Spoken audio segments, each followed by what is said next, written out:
우리가 함께 하는 말씀은 고린도후서 7장 2절부터 16절까지 말씀입니다. 고린도후서 7장 2절부터 16절까지 말씀입니다. 고린도후서 7장 2절부터 16절까지 말씀.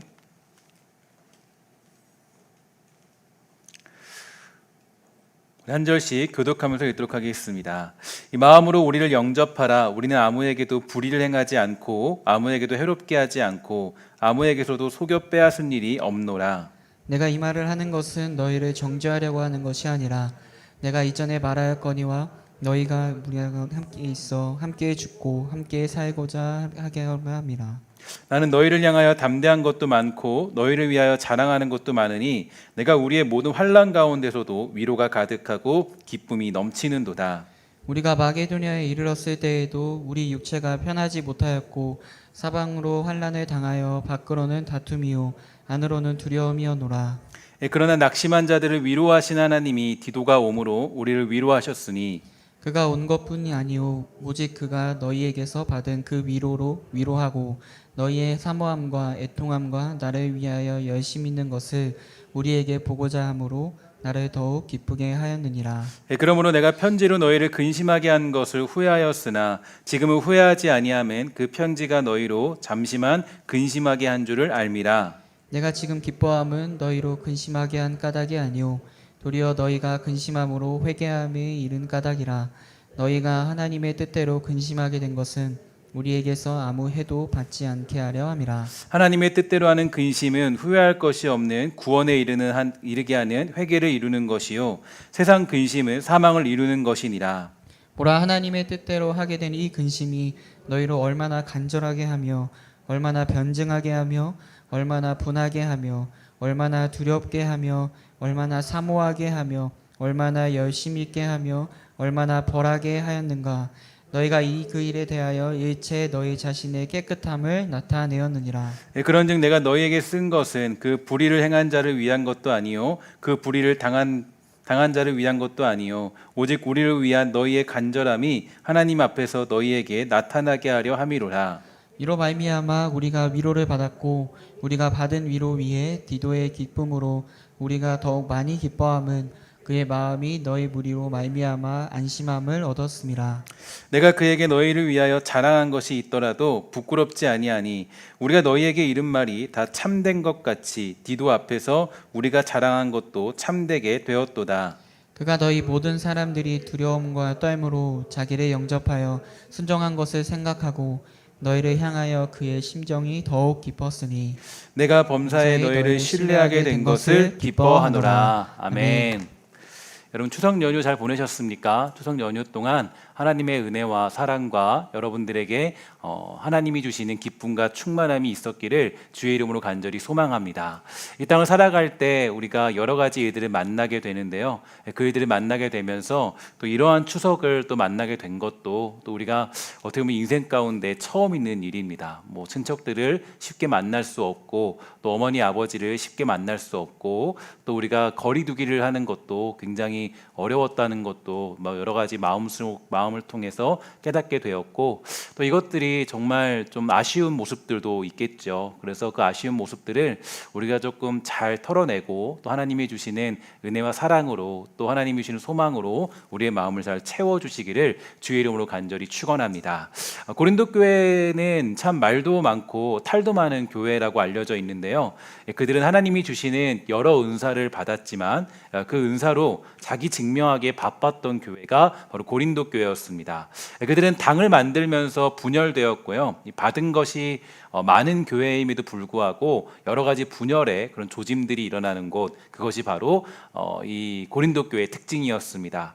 여러분 왜 과연 이 받은 것이 많음에도 불구하고 이러한 일들이 생기게 된 걸까요? 우리 같으면 지금 하나님이 여러 은사를 주시고 또 많은 정말 엄청난 그런 은사들을 허락해 주시면 쉽게 부흥이 일어나고 또 엄청난 교회의 변화가 생길 것 같은데 오히려 그 은사들은 고린도 교회를 위기로 빠뜨리고 말았습니다. 그래서 결국 지난주에 말씀드린 것처럼 이 고린도 교회는 이 세 가지의 문제들로 이제 이렇게 돌입하게 되었는데 그 세 가지 문제들은 뭐 이런 내용들이었죠. 그러니까 일단 이 고린도 교회의 거짓 교사들, 이상한 가르침을 전하는 사람들이 이 바울에 대하여서 반대 입장을 취하며 이 바울이 가르친 내용과 이 다른 것을 주장하게 되었습니다. 그러니까 바울과 다른 것을 가르치기 위해 그의 사도권을 공격했고요. 또 바울을 향한 고린도 교회 교인들의 이 신뢰를 흔들기 위해서 바울이 고린도 교회를 방문하겠다라는 약속을 변경한 것을 문제 삼아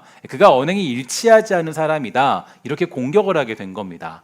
또 한 가지는 바울이 헌금을 강조하여서 이제 그 예루살렘 교회의 어려운 사람들을 돕기 위한 헌금을 약속시켰는데 그 헌금을 개인적으로 착복했다라는 그런 모략이 그 바울에게 다가오게 되었죠.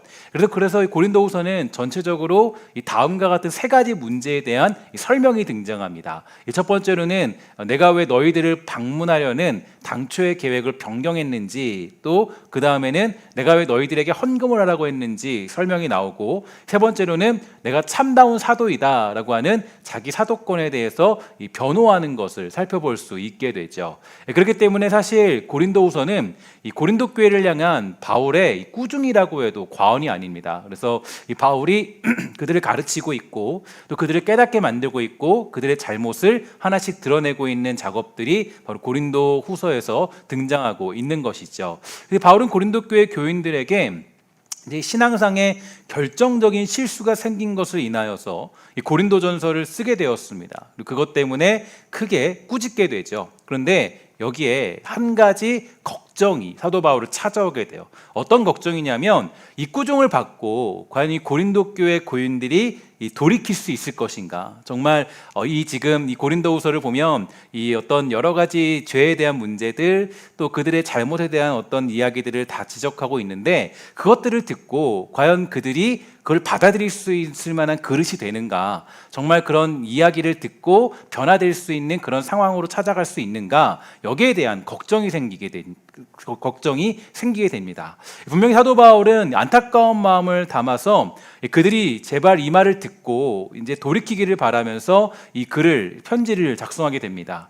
그저 내가 얼마나 옳은가? 나는 너희와 다르다. 나는 더 많은 지식을 가지고 있다. 뭐 이런 식으로 어떤 하나님에 대해 많이 알고 있다라는 것에 나오는 꾸중이 아니라 바울은 전심을 다하여서 그들이 하나님의 자리에, 하나님의 부르신 백성으로서의 자리에 돌아오기를 바라는 진실된 마음으로 이 편지를 작성하면서 꾸중하고 잘못을 돌이키도록 하고 있습니다. 하지만 그의 초조함은요, 혹여라도 누군가 하나님이 기뻐하시는 자리까지 돌아오지 않는다면 어떻게 할 것인가, 여기에 대한 불안감도 가지고 있었는데요. 오늘 보면 11절과 12절을 보면 이 쉬운 성경에서는 다음과 같이 이야기합니다. 하나님의 뜻에 맞는 슬픔이 여러분에게 어떤 결과를 가져다 주었는지 보시겠습니까? 여러분은 더 진지해졌고 자신의 무죄를 더 증명하게 되었고 어떤 것에 대해서 더욱 분노를 느끼게 되었으며 경각심을 갖게 되었습니다. 또 간절히 바라게 되고 관심을 갖게 되고 잘못을 저지른 사람들을 벌하게 되었습니다. 여러분은 모든 점에 있어서 이 문제와 관련하여 무죄라는 것을 보여주었습니다. 그러므로 전에 내가 여러분에게 쓴 편지는 불의를 행한 사람이나 불의함을 당한 사람들을 겨냥하여 쓴 것이 아닙니다. 그 편지는 우리를 향한 여러분의 마음이 어떠한지를 하나님 앞에서 여러분에게 분명히 알려주기 위해 쓴 것이었습니다. 이렇게 얘기하고 있죠. 이 사도 바울의 이 절절한 마음들, 왜 내가 이 편지를 썼는지에 대해서 정확한 이유가 여기에 나타나고 있습니다. 이 바울은 자기 증명, 내가 뭐 얼마나 뛰어난지 아니? 내가 얼마나 대단한지 아니? 나는 너희와 다르다. 뭐 이런 식의 증명을 위해서 이 편지를 쓴 것이 아닙니다. 나는 억울해. 나는 열심히 했는데 야 고작 내가 받는 대우가 이 정도밖에 안 되냐? 나는 하늘 보기에 한치의 부끄럼도 없었다. 그런데 너희들이 나를 정죄해? 그럴 수 없어. 이런 식으로 편지를 쓴 것이 아니라는 거죠. 정말 고린도 교인들이 복음으로 돌아와서 하나님의 자녀로 살아가기를 바라는 그러한 마음으로 이 편지를 작성하고 있습니다. 자신의 명예나 위상이 복권되는 것에 이 편지를 작성한 것이 아니라 오직 그의 관심은 하나님의 그 마음을 분명히 알려주기 위해서 이 편지를 작성하게 된 것이죠. 로마서에서도 사도 바울은 이렇게 말했습니다. 내 골육, 내 백성이 구원을 얻는 일을 위해서라면 내가 저주를 받아도 좋다. 이게 고린도후서에도 똑같이 나타나고 있어요. 사도 바울이 그냥 나는 잘했어, 나는 사도야, 나는 그런 적 없어, 이런 변명과 증명을 하기 위한 것이 아니라 내 골육, 내 백성이 구원을 얻는 일을 위해서라면 내가 저주를 받아도 좋다, 이런 식의 마음을 담고 고린도후서를 작성하게 된 거죠. 한 영혼을 위한 마음을 담고 있습니다. 사실 우리는 여기서 진정한 거룩이라는 것이 무엇인가, 이 거룩의 모델을 살펴볼 수 있게 되는데요. 이 바울은 우리가 볼 수 있는 인간적인 거룩의 모델 중 한 사람입니다. 그는 거룩을 향해서 달려갔고 거룩의 완성을 향하여서 뛰어갔습니다. 거룩함의 자리에 가려고 모든 삶을 바쳤죠. 그러면 여러분, 성경이 말하는 거룩은 뭘까요? 도대체 거룩하다, 우리가 거룩한 길로 간다, 거룩한 사람이 된다, 거룩에 나타난다는 것은 어떤 의미를 담고 있을까요? 일단 제가 한 책을 보면서 그 책에서는 거룩에 대해서 다음과 같이 표현했습니다. 성도의 거룩은 하나님 편에 서는 것이며 하나님 뜻 안에 서는 것이고, 이것은 결국 하나님이 죄인을 불쌍히 여기시며 구원하기 위하여 가지는 마음에 동참하는 것, 그것이 바로 거룩이다, 이렇게 표현하고 있어요. 거룩은 내가 그냥 고결해지는 게 아니라는 거죠. 흰 옷을 입고 나는 깨끗하지만 너희는 더럽다, 이걸 증명하는 것이 아니에요. 성경이 말하는 거룩은 내가 아무것도 묻지 않은 깨끗한 새 옷을 입고 있다고 할지라도 저 구덩이에 빠진 한 영혼을 구원하기 위해 거침없이 달려들어가는 것이 곧 거룩의 상징입니다. 예수님이 바로 그 거룩의 모델이 되어주셨는데요. 그분은 인간의 모습을 가지고 이 땅에 찾아오셨습니다. 들어오셨죠. 우리가 쉽게 말로 표현해서 그렇지, 하나님의 아들이 죄인된 인간의 몸을 입고 이 땅에 찾아오십니다. 아무런 죄가 없으신 그분께서 우리들의 모든 허물을 다 뒤집어 쓰시고 십자가에 달려 돌아가십니다. 바로 이게 성경이 말하는 거룩의 모델이라는 거예요. 나는 깨끗한데 너는 왜 이 모양밖에 되지 않냐? 이거를 증명하는 싸움이 아니라 깨끗한 내가 더러운 그곳에 들어가 그 더러운 그를 깨끗하게 만드는 것이 곧 진정한 거룩의 모습입니다. 이게 바로 사도 바울이 자기를 증명한 유일한 모습이었어요. 사도 바울의 서신서를 보면 그 거룩함을 증명하기 위해서 언제나 그는 이런 식으로 그 거룩함을 이야기합니다. 내가 나는 다른 짓을 안 했어, 나는 내가 다른 헌금을 착복한 것 같니? 이런 식으로 자기를 증명하지 않았다라는 거예요. 사도 바울의 유일한 자기 증명은 나는 한 영혼을 위해서, 하나님의 일을 위해서, 그분의 계획과 섭리, 너희들이 정말 하나님의 자녀답게 살도록 하기 위해서 나는 모든 힘을 쏟았고, 나는 거기에 목숨을 걸었고, 나는 내 영혼도 바칠 그런 마음을 가지고 있다. 이게 사도 바울이 추구하는 거룩의 모습입니다. 그의 당당함은 자기 목숨을 다해서 고린도 교인들을 생명의 자리로 인도하고자 하는 열심과 열정, 그 거룩이 있었기 때문인데요. 이것은 곧 아까 말씀드렸던 성경이 말하는 거룩이고 사도 바울이 추구하는 거룩의 모습입니다. 빌립보서 1장 20절부터 26절에 보면 우리는 그 사도 바울의 진심을 잘 알 수 있는데요. 이렇게 말합니다. 내가 바라고 또 바라는 것은 어떠한 상황에서도 그리스도를 배신하지 않는 겁니다. 지금처럼 항상 용기를 가지고 살든지 죽든지 그리스도를 높이기 원합니다. 나는 그리스도를 위해 사는데 목적을 두고 있기 때문에 죽는 것도 내게는 유익합니다. 그러나 살아가는 동안 그리스도를 위해 일하고 사람들을 그리스도께로 인도할 수 있다면 사는 것과 죽는 것 중에 어느 쪽을 택해야 할지 모르겠습니다. 둘 중 하나를 선택하기가 힘이 듭니다. 이 땅을 떠나 그리스도 곁에 있고 싶은 까닭은 그것이 훨씬 더 행복할 것이기 때문입니다. 그러나 여러분을 위해서 이 세상에 있어야 할 줄을 알고 있습니다. 내가 여러분 곁에 머물러 여러분의 믿음을 자라게 하고 또 기쁨을 누리도록 도와줄 필요가 있음을 잘 알고 있습니다. 내가 다시 여러분에게 가게 되면 예수 그리스도 안에서 여러분의 기쁨이 충만하게 될 것입니다. 아멘. 이게 사도 바울의 고백이에요. 바울이 자기의 거룩함을 증명하고 자기의 인생을 증명하고 자기의 삶을 증명할 때 가장 그가 이 관심을 가졌던 것은 딱 두 가지죠. 하나님의 일하심과 그분의 계획함, 그리고 또 한 영혼을 위해서 내가 차라리 죽는 게 낫지만 그러나 내가 그것을 위해서 사는 게 더 낫다 고백하는 사도 바울의 모습.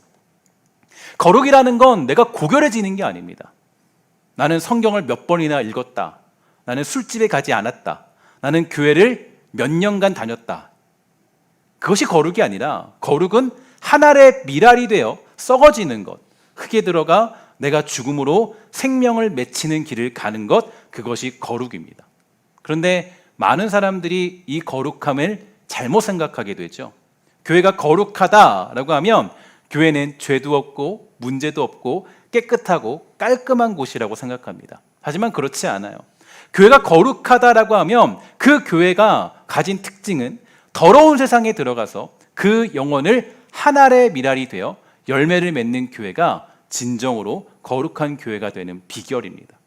신학생 때 제가 그 설교를 굉장히 많이 들었거든요. 설교를 거의 한 4시간, 5시간, 몇 시간씩 매일같이 들었어요. 근데 그렇게 몇 시간 들으면서 그래도 이제 그 중에 남는 문장들이 있잖아요. 말했던 문장들이. 그때 몇 가지 저의 뇌리에 박힌 메시지들이 있습니다. 그 중에 하나가 이 목회에 관한 그런 이야기인데요. 저는 그 말이 참 정답이라고 생각합니다. 그분이 이 목회에 대해서 설명하실 때 이렇게 얘기하셨어요. 목회는 일식집에서 먹는 이 스시 같지 않고 시장에서 먹는 비빔밥 같이 하는 거다, 이렇게 얘기해 주셨어요. 맞겠죠. 우리가 그냥 고결하게 깨끗하게 깔끔하게 하는 게 목회가 아니라, 목회라는 건 그 성도들과 함께 그 안에 있는 것들을 이해하고 함께 그것들을 이렇게 함께 지내는 것, 그게 목회라는 거예요. 많은 경우에 우리는 이러한 목회의 모습을 상실해 버리죠. 비빔밥집처럼 하지 않고 스시집처럼 하려고 하는 그런 모습들을 볼 수가 있게 돼요. 신앙도 마찬가지예요. 자기만 고결해지려고 합니다. 하지만 교회는, 신앙은, 거룩은 절대 그런 것이 아니에요. 여러분, 너무 중요한 말씀이 하나 있죠. 로마서 12장 15절부터 16절 말씀인데요. 우리 다 같이 함께 읽도록 하겠습니다. 시작. 즐거워하는 자들과 함께 즐거워하고 우는 자들과 함께 울라. 서로 마음을 같이하며 내 마음을 두지 말고 낮은 데 처하며 스스로 지혜 있는 채 하지 말라. 아멘. 이게 우리에게 주시는 거룩의 완성의 비결이에요. 거룩의 완성의 비결은 바로 이 길로 가는 거고, 그 다음에 뭐가 나와요? 로마서 12장 맨 마지막 부분에 원수를 사랑하라는 이야기가 나오잖아요. 이게 거룩의 길로 가는 너무 중요한 모습이죠.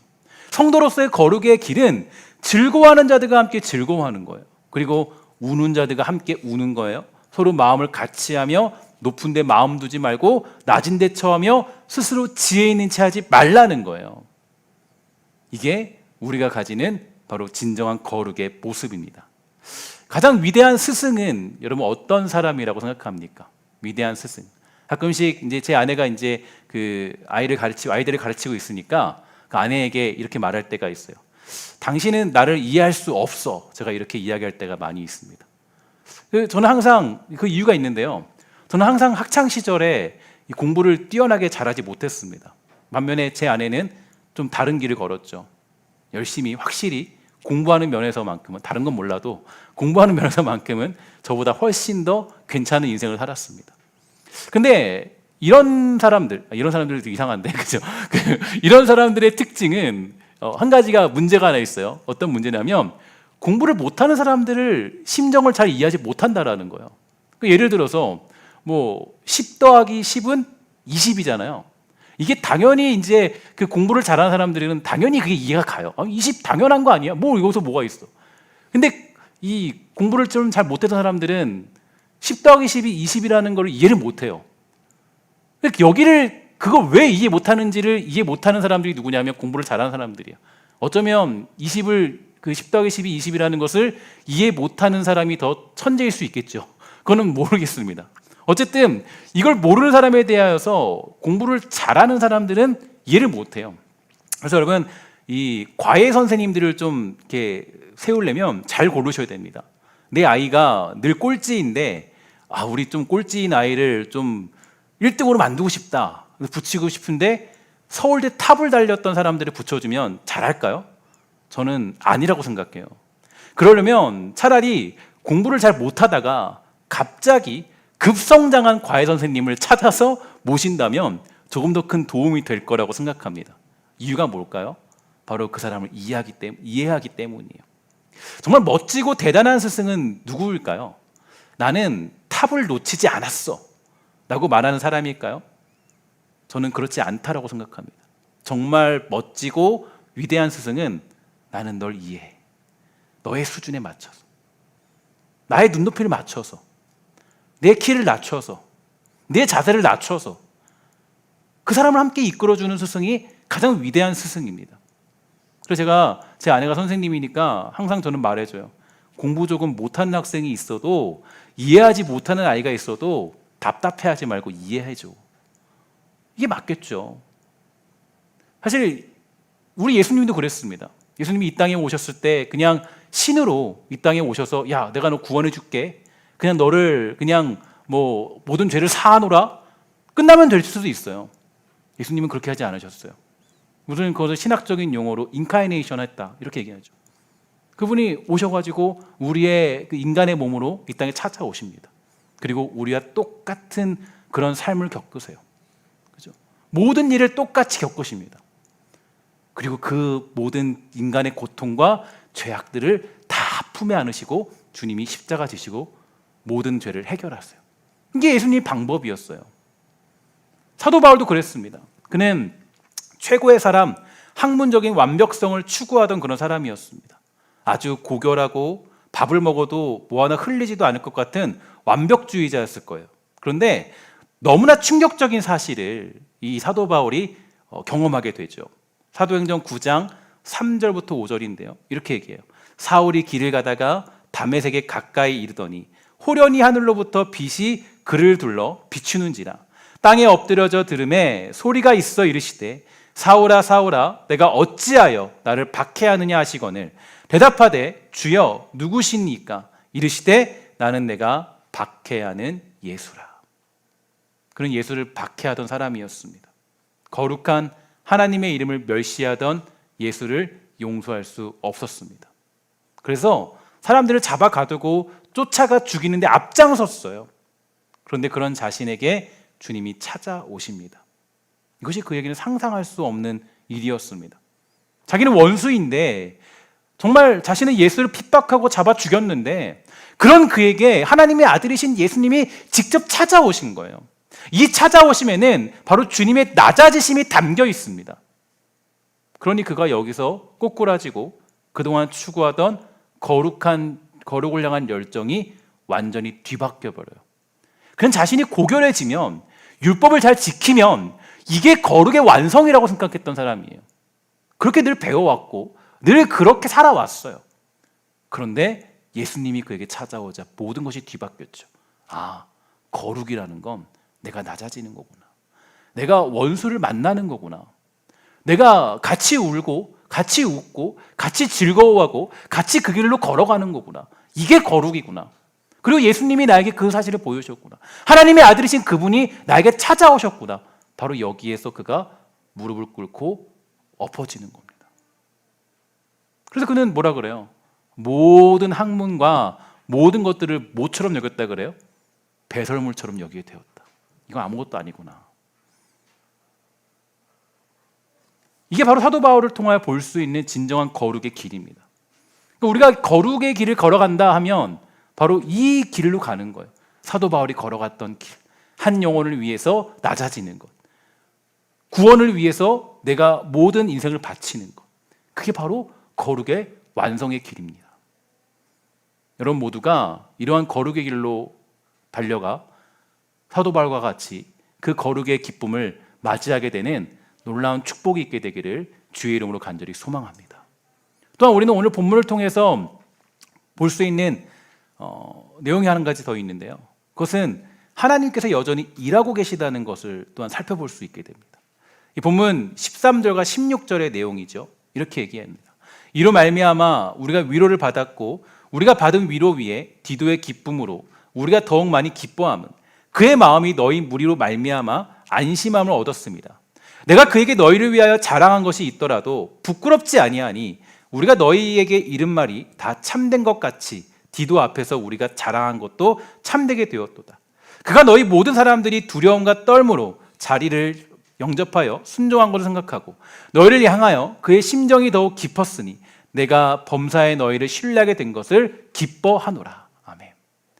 이 7장에는 이 사도 바울 외에도 또 한 명의 인물이 등장하는데 바로 디도라는 사람입니다. 이때의 디도는요, 이 바울의 연락병과 같은 사람인데 한 가지 중요한 임무를 받게 되죠. 바로 이 고린도 교회 교인들 앞에 가서 그들의 잘못을 꾸짖고 그들의 문제를 드러내야 하는 사명을 받게 됩니다. 하지만 디도는요, 이 바울처럼 어떤 권위가 있거나 연륜이 있는 사람이 아니었기 때문에 잘못하면 디도의 말을 듣고 그들이 더 분개할 수 있는 상황이었습니다. 오히려 더 반감을 가질 수도 있는 그런 상황이었겠죠. 그런데 여러분, 본문에 보다시피 어떠한 일이 벌어집니까? 본문에서 볼 수 있는 것처럼 고린도 교회 교인들이 디도의 말을 전해 듣고 회개를 하게 돼요. 이게 디도의 기쁨이었고 이 사실을 전달받은 바울의 기쁨이었습니다. 13절을 근거로 하여 보면요, 아마도 디도나 바울은 이에 대한 걱정이 먼저 앞섰던 것으로 보여요. 고린도 교회 교인들의 성향상 디도가 전하고 꾸중해야 되는 일에 충분히 반기를 들 수 있는 사람들이 그 교회 사람들이었기 때문이죠.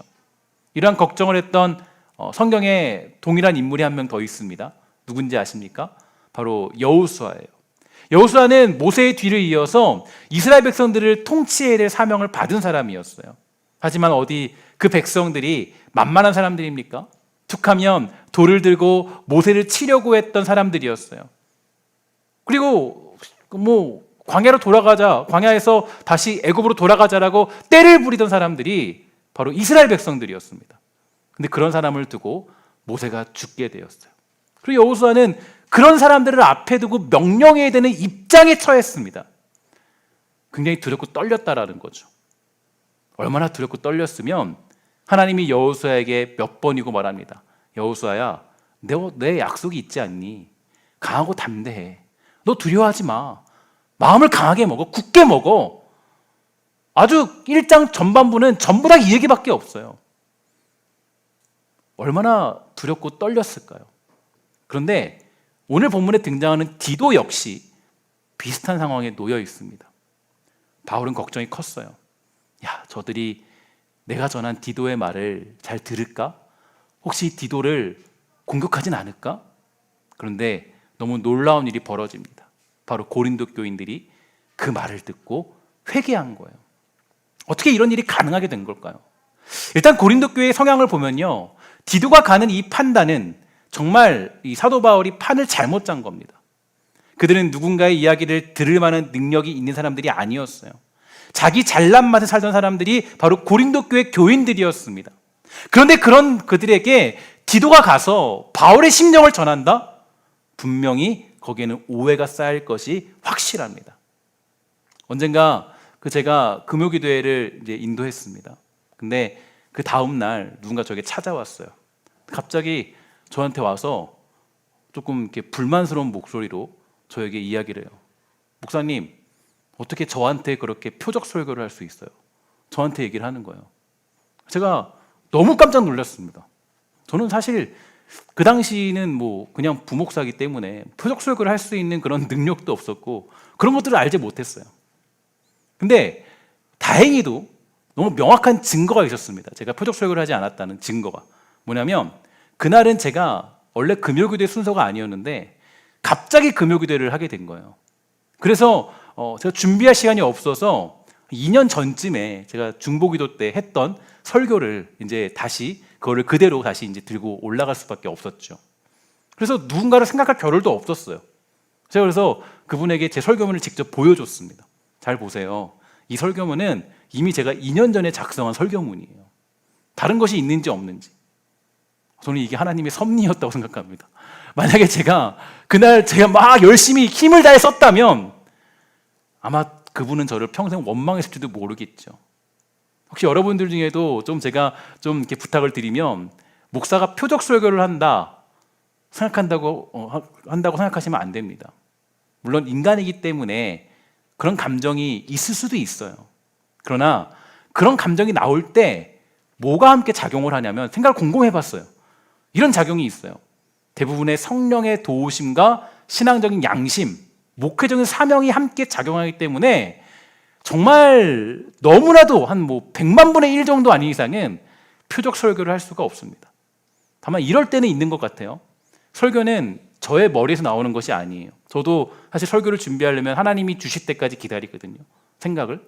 근데 그 어떤 설교는 저의 머리에 나오는 것이 아니라 하나님이 주셔야 작성할 수 있습니다. 하나님이 이런저런 마음을 주실 때가 있어요. 그런데 그 마음들이 여러분들의 골수를 쪼개고 들어가는 경우는 있겠죠. 그건 제가 어떻게 할 수 없는 부분입니다. 그런 경우를 제외하고는요, 표적 설교는 거의 없다고 봐도 과언이 아니겠죠. 다만 사람들의 특징이 이런 심리학적인 모습이 있다 그래요. 선택적 기억이라는 심리학적인 용어가 있는데, 예를 들면 이런 겁니다. 노량진 학원들이 밀집한 길가에 학원에 잘 나가는 이 강사 선생님이 이제 차를 기다리며 서 있었어요. 그때 옆에 서 있던 한 학생이 정중하게 말합니다. 선생님, 서울대를 가려면 어떻게 하면 되죠? 그러자 그 선생님이 학생을 쳐다보면서 대답했습니다. 국영수를 중심으로 시간을 효율적으로 활용하면서 열심히 공부하면 된단다. 이런 말은 누구나 다 하겠죠. 그죠? 이렇게 했다는 거예요. 그래서 이 학생이요, 아주 실망한 목소리로 표정을 가지고 말합니다. 선생님, 그게 아니고요. 서울대 가려면 몇 번 버스를 타야 되냐고요. 이렇게 물었다는 거죠. 그러니까 이처럼 사람이라는 존재는 자기가 알고 싶은 것만 알고, 듣고 싶은 말만 듣고, 듣고 싶은 것만 듣습니다. 그리고 시간이 지나면 사실과는 관계없이 기억하고 싶은 이야기만 기억한다는 거죠. 그래서 때로 같은 것을 경험하고도 다른 말을 하며 다투게 되는데, 이것을 심리학적인 용어로는 선택적 기억이라고 합니다. 그러니까 제가 이걸 왜 설명을 드냐면, 사실 고린도 교회 교인들이 이런 사람들이었어요. 그러니까 이들은 아주 이성적인 판단을 할 수 있는 사람들이 아니라 선택적인 기억으로 내가 듣고 싶은 것만 들을 수밖에 없는 그 정도의 귀가 열린 사람들이었습니다. 그러니까 여러분 잘 보세요. 디도가 이 사도 바울의 그 명령을 따라서 고린도 교회로 가서 사도 바울의 꾸중을 전합니다. 이게 지금 그림이 나오냐고요? 안 나오죠. 절대 이거는 될 수 없는 일이에요. 사도 바울이 이 판을 짰다면 완전히 잘못된 전략을 세운 겁니다. 그러나 그가 이 말도 안 되는 시도를 하게 된 이유는 어디 있을까요? 다시 한번 여호수아를 한번 생각해 볼까요? 여호수아가 이끌고 진격해야 할 백성들은 이스라엘 백성들이었습니다. 말도 안 듣고 노예에서 해방시켜줘도 다시 노예로 돌아가자라고 투덜대는 사람들이었어요. 그런데 그들을 데리고 가나안 땅으로 여호수아가 가기로 결정했던 이유는 어디 있겠습니까? 다른 게 아니었습니다. 바로 하나님의 약속, 그분의 일하심, 그분이 주시는 확신 때문이었어요. 사실 바울이 지금 디도를 보낸 이 상황도 하나님이 주신 확신과 그 일하심을 믿었기 때문에 가능한 일이었습니다. 그리고 하나님은 일하셨고 고린도 교회 교인들이 회개하는 놀라운 일이 벌어집니다. 이게 바로 사도 바울이 사역을 감당하는 방법이었다라는 거죠. 물론 이런 일을 보면서 믿음대로 하면 무조건 되겠지, 이런 마음을 가지라는 것은 아니에요. 조금 쉽게 이 마음을 표현하자면 저와 여러분들 모두가 스데반 같은 마음을 가져야 한다는 겁니다.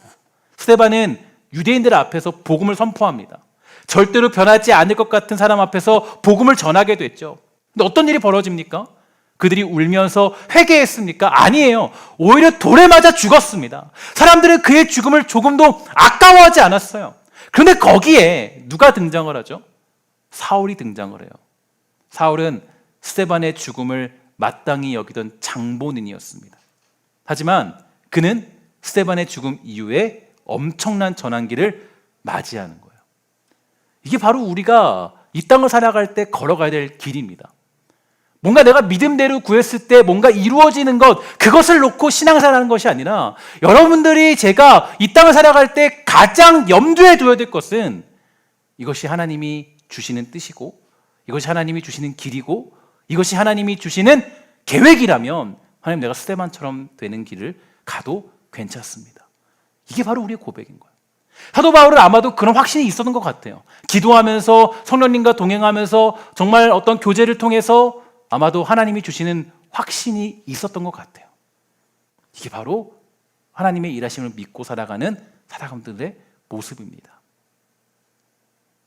이것이 될 것이라 믿고 추진하고 내가 옳은 것을 증명해서 틀린 사람들을 다 탈락시켜서 일을 해내는 것이 아니라 하나님이 옳다고 여기는 것, 하나님이 시키시는 일, 그의 마음에 합한 것을 하는 것, 여기에 우리의 목숨을 걸어야 되고 그것이 우리가 가져야 될 믿음이자 사명이고 우리의 십자가이며 거룩으로 가는 길인 줄 믿습니다.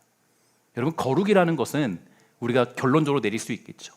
결론적으로 거룩은 뭡니까? 거룩은 어떤 거예요? 지금까지 디도나 사도 바울의 모습을 보면서 여러분들과 제가 느끼는 거룩은 무엇이었습니까? 따라합시다. 거룩은 하나님 편에 서는 것. 거룩은 하나님 뜻 안에 서는 것. 이 두 가지예요. 거룩은 하나님 편에 서는 거고요. 거룩은 하나님 뜻에 서는 겁니다. 내가 뭔가 고결해지고 내가 뭔가 어떤 완성적으로 누군가보다 더 뛰어난 윤리적인 관점을 가지고 있는 게 거룩이 아니에요. 거룩은 하나님 편에 서는 것이고 거룩은 하나님 뜻 안에 서는 것인 줄 믿습니다. 오늘 저와 여러분 모두가 하나님의 거룩 안에 있는 바울의 길과 디도의 길, 여호수아의 길, 스데반의 길을 함께 걸어가는 믿음이 있게 되기를 주의 이름으로 간절히 소망합니다. 오늘 여러분의 삶 속에 진정한 거룩을 이루며 하나님의 일하심을 따라 살아가는 믿음의 사람이 되기를 간절히 소망합니다. 그러기 위해서 여러분들과 제가 더 집중해야 될 것이 있어요. 무엇입니까? 더욱더 말씀에 열심을 내야 하고 기도에 힘을 내야 됩니다. 그래야 하나님 뜻이 뭔지를 알 수 있거든요. 기도하지 않고 말씀 보지 않고 주님께 예배하지 않고 내가 어떻게 하나님의 뜻을 깨달을 수 있겠습니까? 여러분, 무엇을 얻고 쟁취하기 위해서가 아니라 우리들의 진정한 거룩을 위해서 우리는 매일같이 기도와 말씀을 쉴 수 없습니다. 오늘 그 거룩을 향하여 달려가는 사랑하는 주의 백성이 다 되기를 주의 이름으로 간절히 소망합니다. 우리 함께